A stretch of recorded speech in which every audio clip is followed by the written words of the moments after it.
dancing.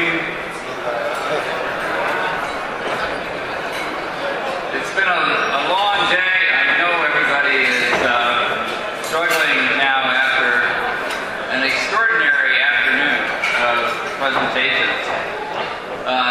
So I appreciate that you're here to sit through one more, and I will try to be quick. But I want first to salute you for being here.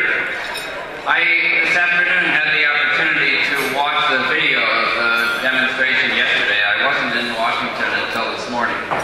But it was an extraordinary sight to see so many people from so many different backgrounds out there marching together.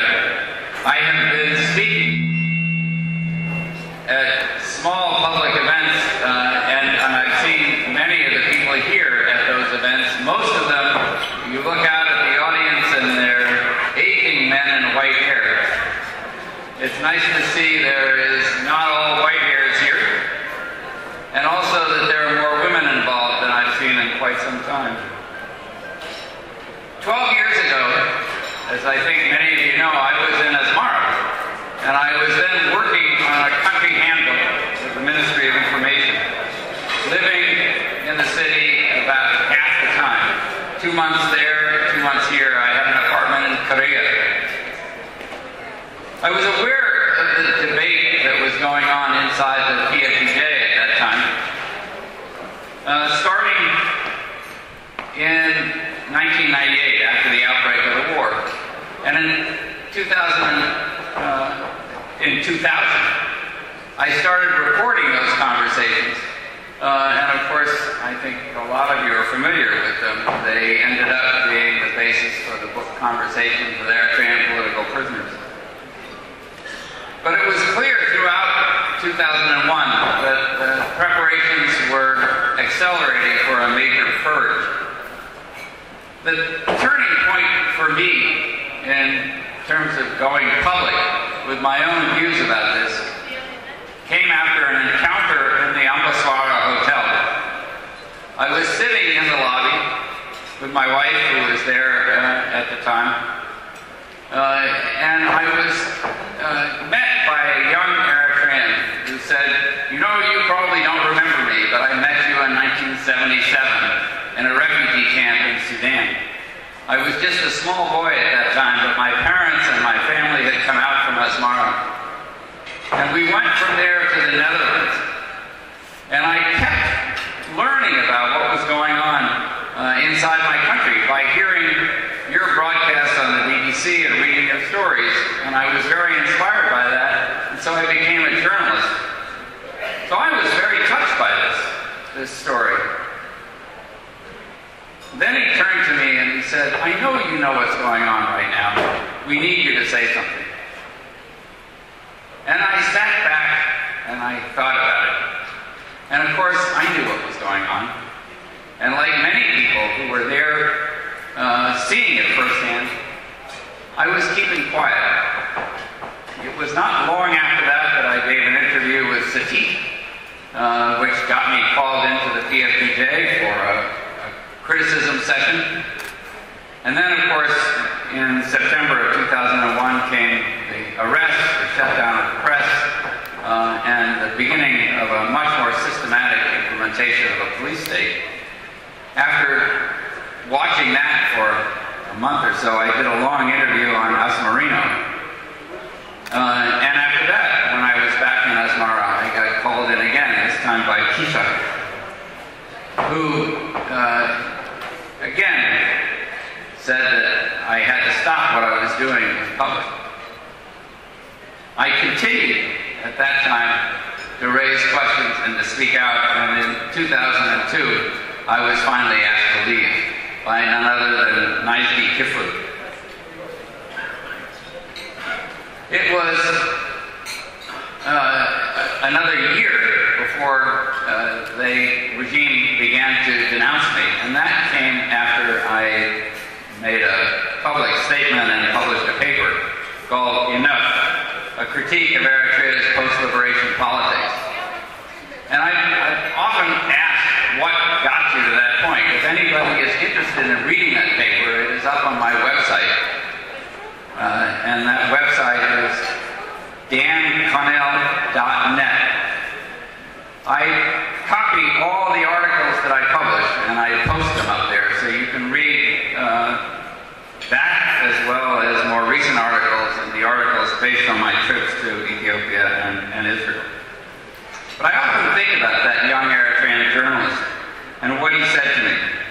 You know what's going on here, and we need you to say something. Never has that been more true than today. For me, for you, for everyone who has family in Eritrea, knowledge of Eritrea, or some other connection to the country, who knows what's going on, but who's still silent.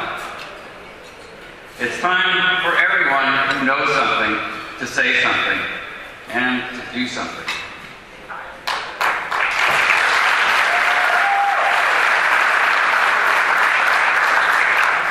If anyone is still on the fence about this, anyone who still thinks everything is somehow okay, just take a look at the numbers of people who are leaving Eritrea every month, every year, at the numbers of people who are disappearing into prisons, at the numbers of the prisons themselves, which have grown throughout the country, at the disastrous condition of the economy, at the isolation of the country from all but the region's main pariahs. Nowhere is it more obvious than in the refugee situation, and I want to take just a few minutes to walk you through some images from my recent travels in northern Ethiopia and in Israel, to show you, if you haven't seen it, a little bit of what it looks and feels like.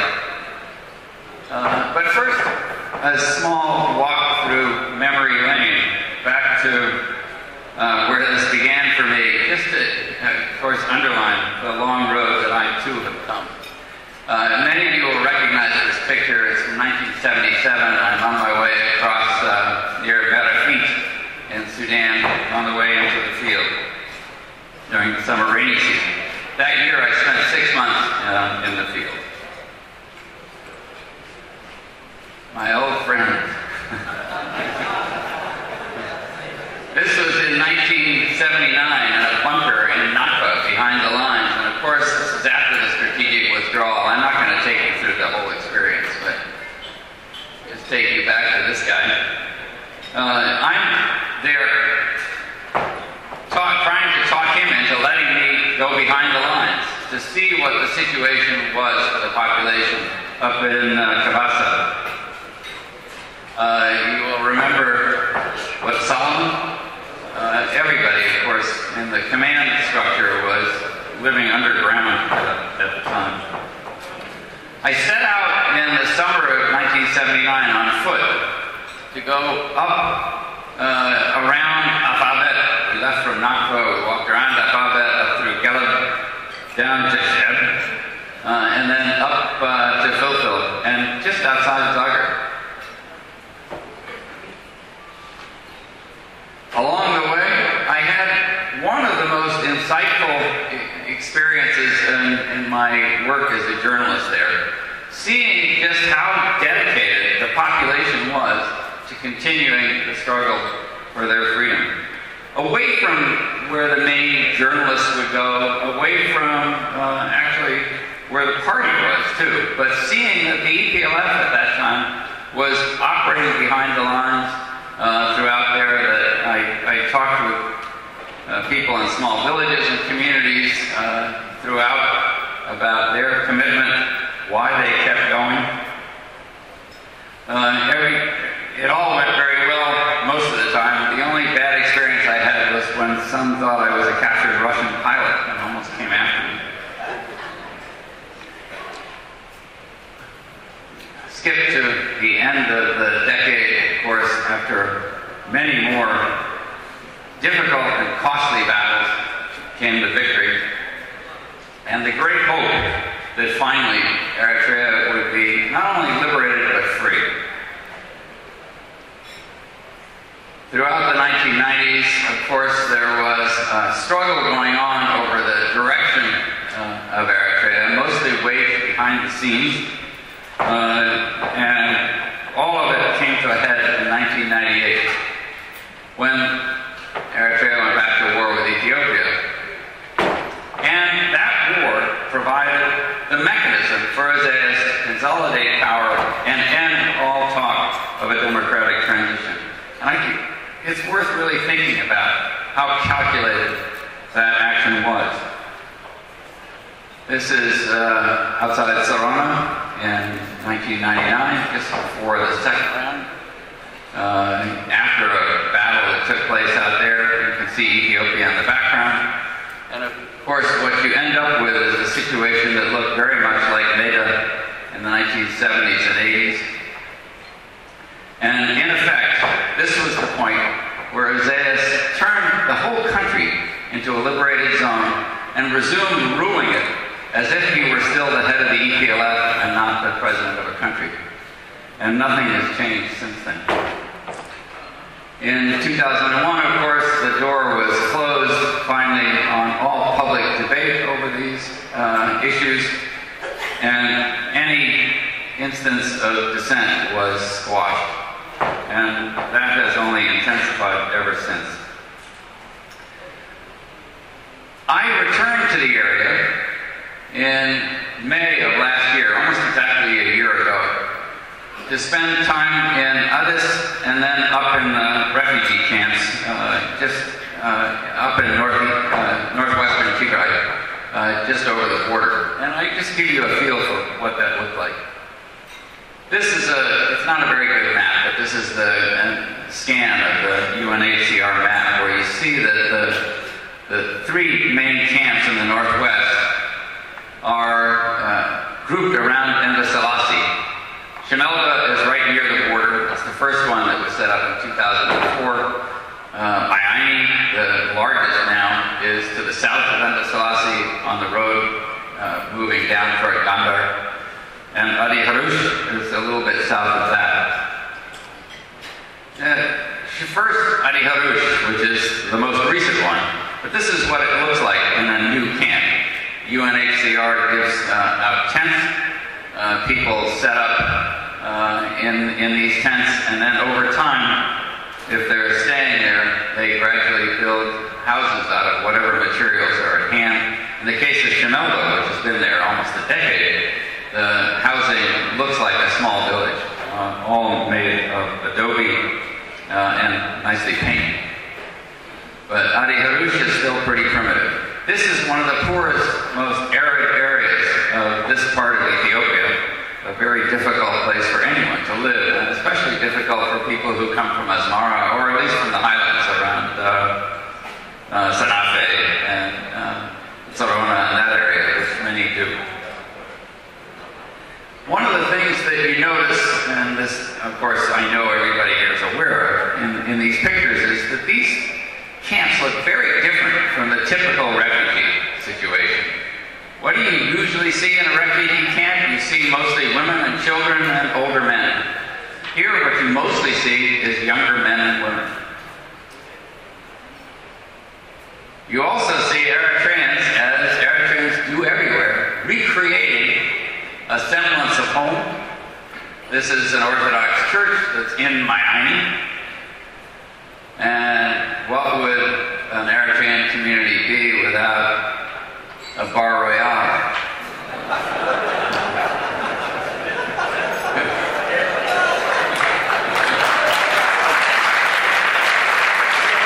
Pastries aren't as good, I'm sorry to say.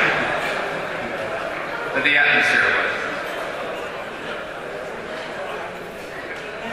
But Eritreans there too, despite the difficult conditions, and especially the difficult economic conditions, many of them are entrepreneurial and have set up their small businesses. Here's a leather worker. Here's an Amici who was deported from Ethiopia during the war, was conscripted into the national service, escaped back to Ethiopia, went to the camp. He decided at that point to stay, and he went to Addis and got these pieces of equipment made and brought them back, and he's now got a gym and a small business, and young men go there and pay a fee to work out.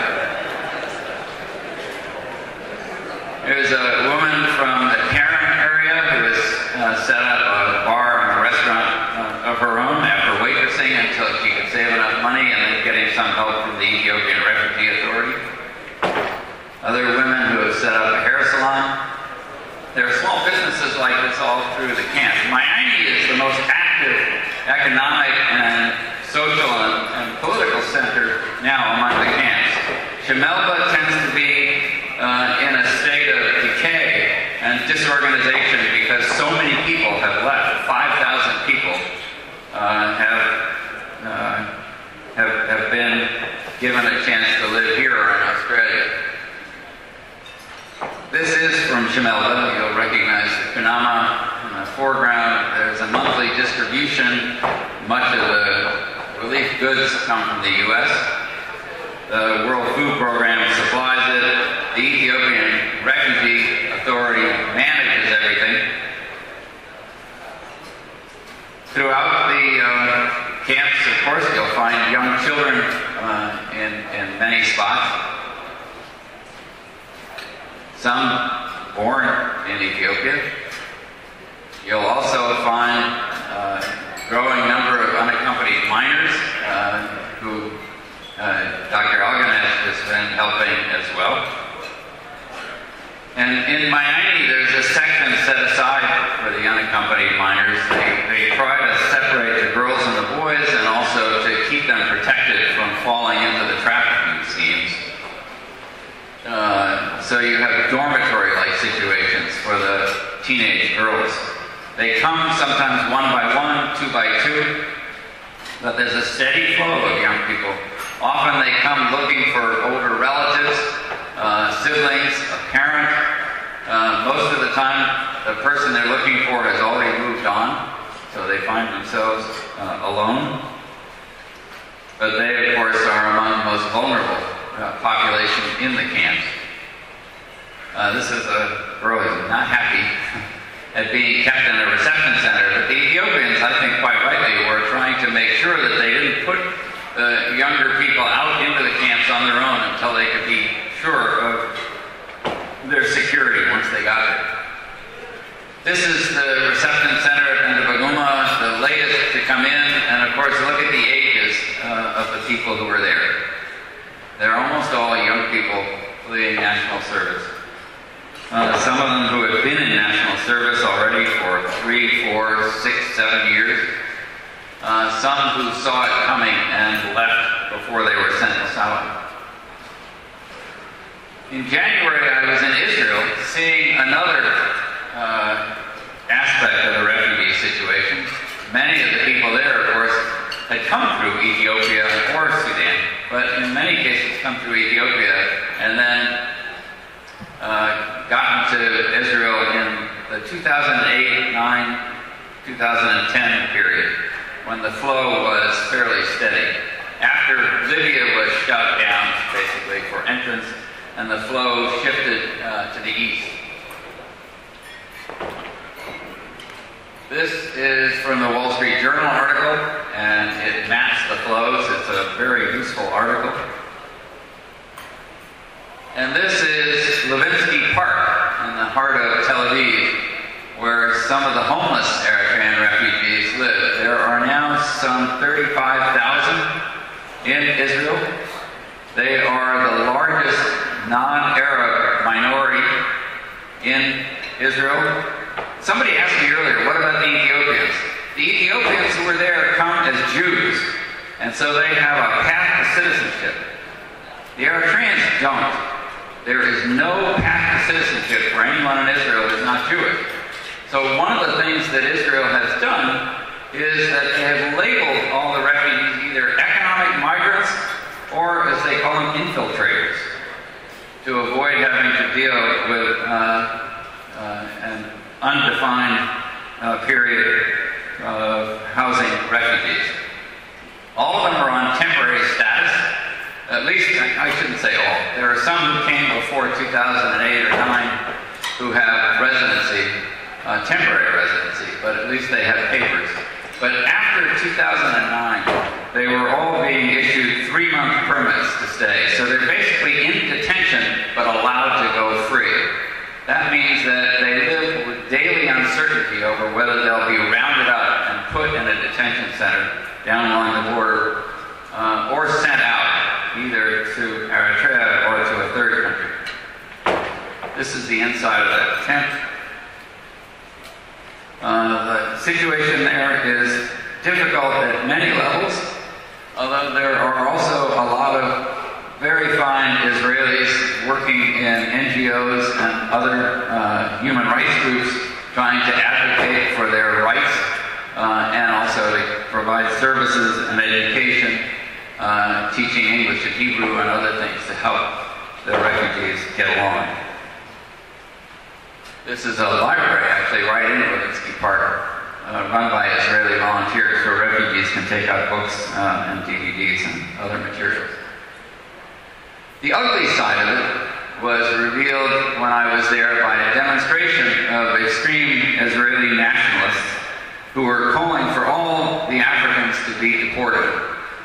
The demonstration was laced with racist epithets and signs, and it was very disturbing, but for the fact that it was quite small.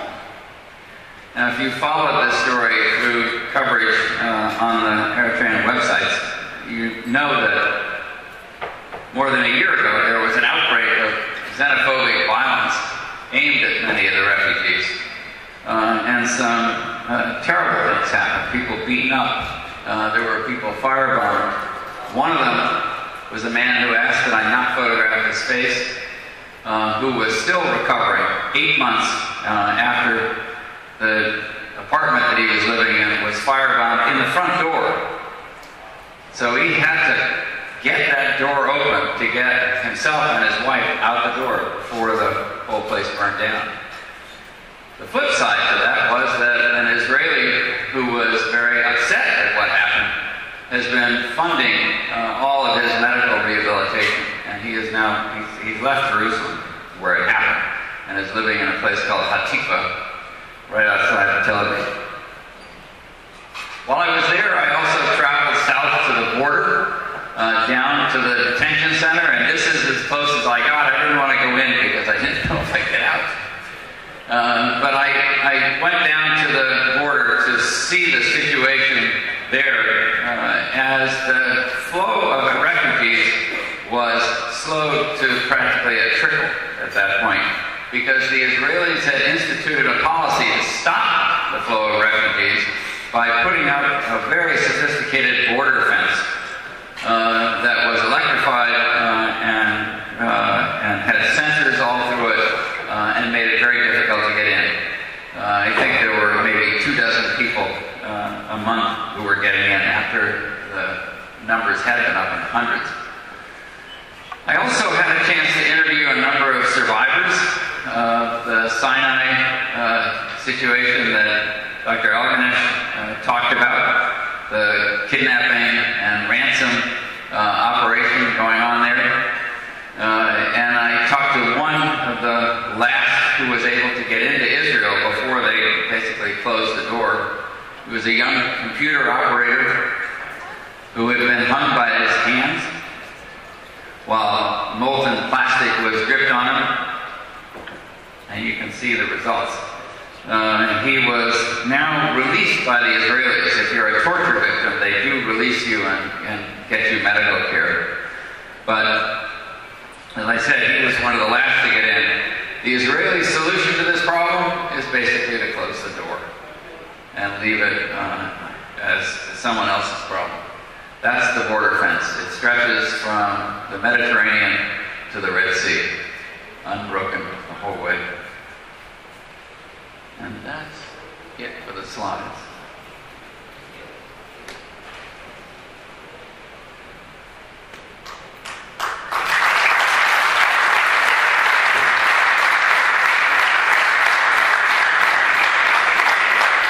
So I want to address two questions in time that I have after this that I was asked to look at. One of them, why do so many people put up with this or rationalize it somehow as necessary, this being the conditions inside Eritrea, the continuing dictatorship? And two, why does the international community do so little to stop it? And what would it take to generate more interest in action? On the first question, you can't believe that Eritreans are any less capable of understanding their own interests than other peoples or states that have more freedom than is allowed in Eritrea. So in answer to the time is not right, which we have all heard for so long, it's quite tiresome, you have to ask, is it that Eritreans are so ignorant or foolish that they need a man to not only run their country but their lives with absolutely no accountability to anyone, anytime, who thinks he is the country and no one else matters, that everyone else is expendable? You can't believe that. I certainly don't. And I think what it comes down to is that anybody who does believe that really doesn't trust the Eritrean people. All the flashes to the contrary.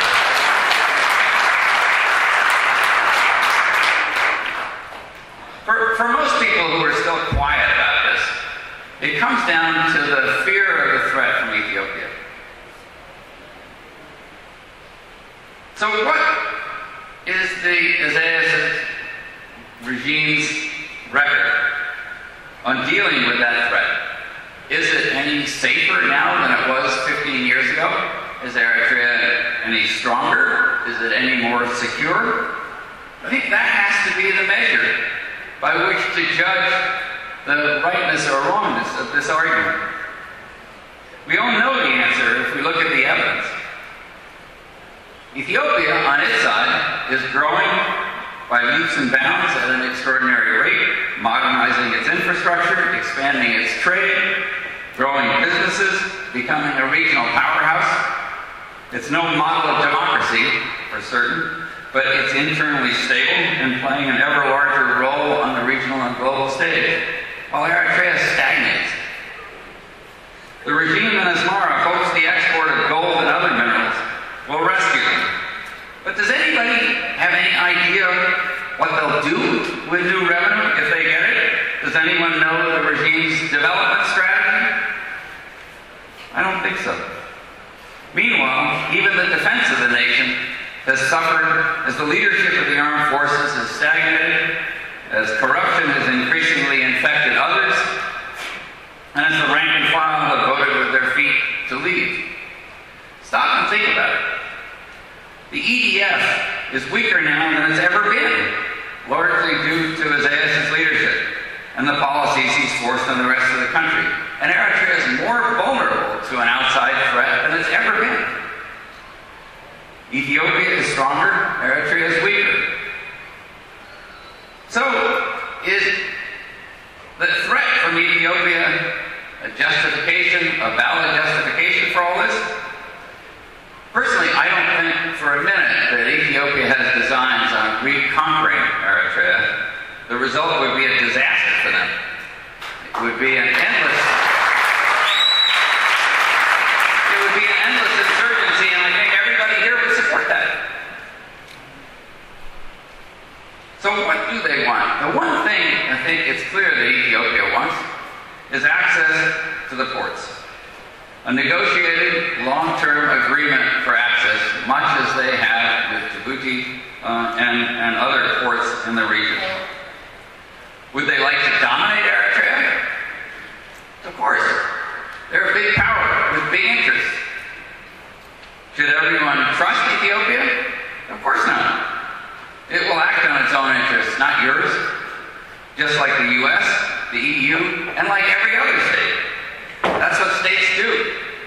So we should all stop being surprised. The key question is, could Eritrea stand up to that kind of competition and pressure? And I think the answer is yes. Why? Because after all this, I still have confidence in the Eritrean people.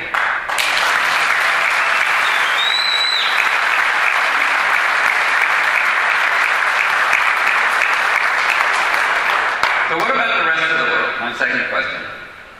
If you've heard me recently before, you know that this is the point where I ask, what other countries and conflicts do you look at to help answer this question? What do you study apart from Eritrea? Often the answer is none. And this has to change. If you want to affect the world's attitude toward Eritrea and get other countries to act, you really have to understand how they work by studying other crises and responses at the global level. Here we are living through extremely turbulent times, especially in the Middle East and North Africa. We have a lot of examples of dictatorships coming under challenge, and we also have a lot of examples of how the international community responds or doesn't respond. If we want answers, let's look at those examples. Policymakers in Washington do. That's where they start when the Eritrea question comes up. What are they asking? First, for the U.S., the Iraq war and the occupation that followed is the watershed moment. The U.S., of course, went into Iraq in full force in 2003. Everybody remember shock and awe? It was a piece of cake, taking control of the country. And then what? It turned into a rolling disaster that is nowhere near its end. What are the lessons that American policymakers take from this? Well, what I hear people saying is, first of all, it's much easier to displace a dictator than to replace him. That dismantling political and military infrastructure, as they did in Iraq, basically dismantling the military, the armed forces, and the Ba'ath Party, creates a vacuum which they cannot control. And finally, that trusting a compelling exile leader, who in that case was Ahmed Chalabi, turned out to be an equal disaster. He turned out not to have the base that he claimed, and he quickly turned on his backers. So this is in the back of policymakers' minds when they look at new situations. You have the more recent examples of the Arab Spring. Egypt. Once Mubarak fell, the opposition appeared weak and divided and unable to come up with a coherent program or common action. The strongest organized force, the Islamists, ended up filling the vacuum. In Libya, the absence of a developed, coherent opposition capable of providing an alternative led to the breakdown into warlordism and competing militias, as territory has become, large swaths of territory have become ungoverned and used by dangerous terrorist groups. The most recent example of that was the attack in Niger during the past week, which was apparently launched from southern Libya. Now we have Syria. Why is the international community, especially the United States, so hesitant to act, or to help more, even? And I think the answers lie partly in the earlier examples I just cited, partly in the unique characteristics of Syria and the part of the region that it sits in. But the issue you hear again and again is what will come next, and how will it get there? The inability of the opposition to provide a clear and convincing answer is what holds the U.S. back, more than anything else. And today, there is talk of trying to engineer a compromise working with Russia to keep some parts of the regime in place and bring the opposition into it, to keep Syria from either splitting up or being taken over by extremists. All these experiences are instructive. Regarding Eritrea, the key question American policymakers ask is, what's next? What evidence is there that things will be any better from the standpoint of their interests, as they see it, looking at it from the U.S.? For example, will there be more or less internal or regional stability? Will refugee flows end? Will openings be created for terrorist elements, the absolute driver of much American policy in the region? Somehow those questions have to be answered before we can expect much in the way of a systematic response. The first challenge, I think, for those who want Change is to provide convincing evidence, not speeches or written programs, but evidence that a democratic transition is possible without the country devolving into some form of civil conflict as rival factions and groups fight with each other. I think that means establishing common action that brings almost everyone together under a single tent, not a unified organization. That's perhaps beyond possible right now, and maybe not even necessary. But a linkage that shows to the world that people of different ethnic, religious, political, and other backgrounds can work together in a situation that demands it without getting at each other's throats. My advice would be to scale back the expectations a little bit and think about finding issues that people can agree on and start there. Show that you can work together on a strategic basis. Lobbying to get government action is important in this case, and I think John Stauffer's suggestions on this and the workshop that they did this morning was very useful in precisely that way. But I would urge you also to go to the wider public to try to build pressure from below to support those efforts. I would specifically suggest that you take a lesson from the anti-apartheid movement that generated so much activity and support in the United States and around the world in the 1980s. And also from the action to confront the war crimes in Darfur over the last decade.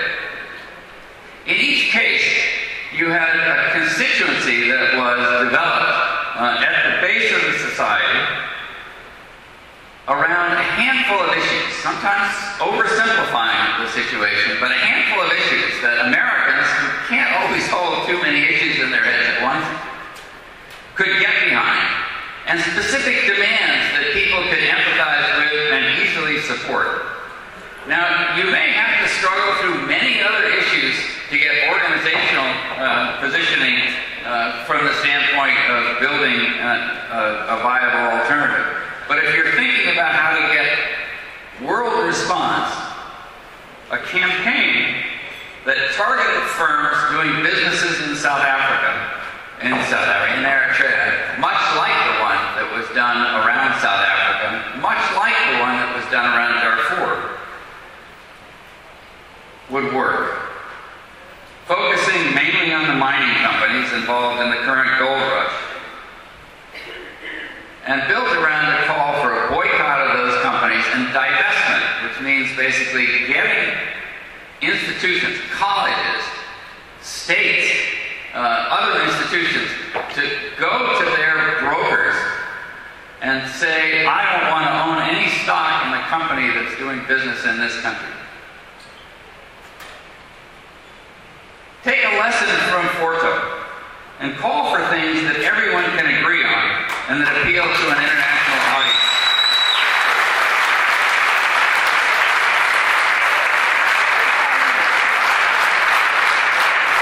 And think strategically, too.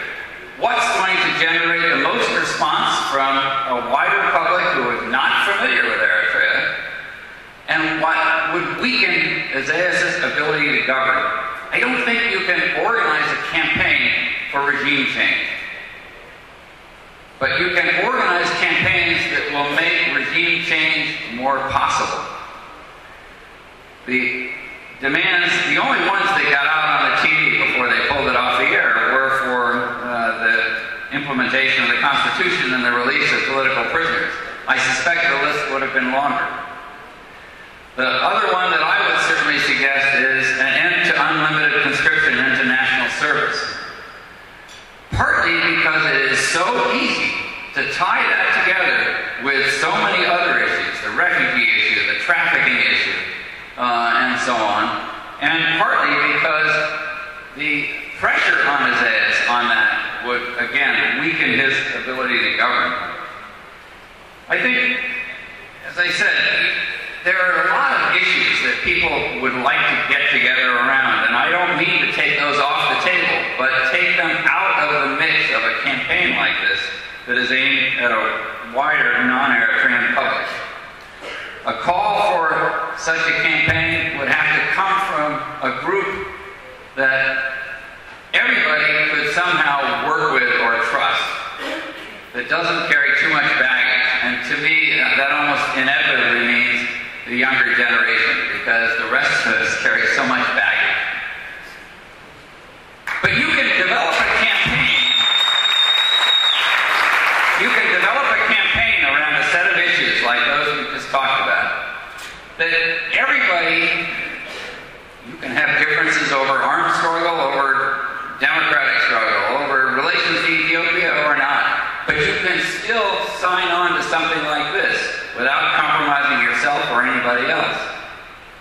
And groups can all adopt a set of demands like this, move in the same direction, without having to develop a hierarchical organization to do it.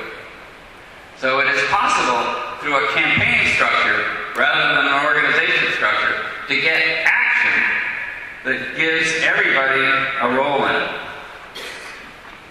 If you're unfamiliar with the anti-apartheid struggle, I know I date myself a little bit, the 1980s, a long way back for some, not so long for others. There's an excellent book on this, published by Africa World Press, and it's edited by a man named Bill Mincher and a guy named Charlie Cobb, who was very active in the civil rights movement in this country and who went to Eritrea in the 1990s. The book is called No Easy Victories, and it was published in 2007. The subtitle is African Liberation and American Activists Over a Half Century. And it details the stories of American activism around this, how the South African movement built bridges into the American activist community. And I think that it's a really useful prep for this. Meanwhile, there are a number of measures that could move this whole situation forward and get an international response while drawing the diaspora together around shared concerns. I wouldn't lump them all into the same campaign, though. A campaign should be simple, direct, and uncomplicated. Other obvious issues that, though, can be in some way linked are focusing attention on the trafficking issue and always linking it to the source of the refugee flows. This trafficking issue is a consequence of the situation inside Eritrea. No single issue is likely to generate more attention and support from the American public. Calls for increased financial and technical support for refugees in the camps and for far better security in the camps are also simple issues to link into this. Pressure on the U.S., Canadian, European, and Israeli governments to be more accepting of Eritrean asylum seekers is another one that comes directly out of this. A secondary issue, well, a separate issue, I shouldn't say secondary, is the 2% tax, and I have to say that Canadian organizations are doing an extraordinary job of drawing the Canadian government's attention to this, and they're a model for all the rest of it. But that's a separate campaign. Stepped up support for Eritrea's alternative media is really crucial. You know, this afternoon I just went up on Assenna and got the video of the parade from yesterday and the demonstration. That media needs more of our support, not just to communicate among us, but to get material into Eritrea, to break the isolation of the country as much as possible. And all due respect to the web, radio is the way to get to most people inside Eritrea. Finally, more of the kind of direct communication done in the last 6 months, the robocalls, the direct calls, the emails, to let people here know that you're supporting them. I think the population in Eritrea has become so beaten down And they have lost such faith in the possibility of change that one of the best things that we can do from outside is to give them encouragement and keep letting them know that we're there for them. The challenge behind all of this, of course, comes back to giving real meaning to Awat Nahafat.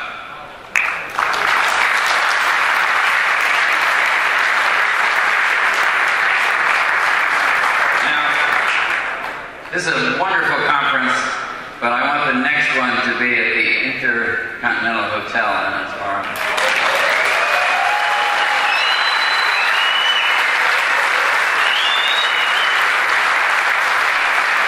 Thank you, Connell. Thank you so much. Most of all, thank you so much for being a friend of Eritrea for the past 30 plus years. Thank you so much. Thank Connell for sure.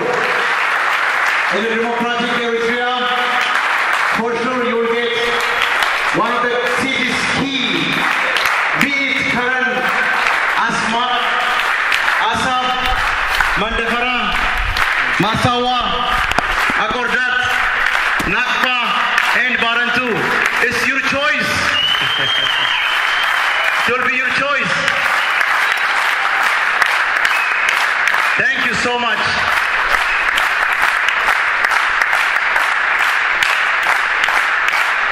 Thank you, thank you. Yeah, it is true. He's supposed to be with his family because of the long weekend. But, as I said before, he wants to be with us.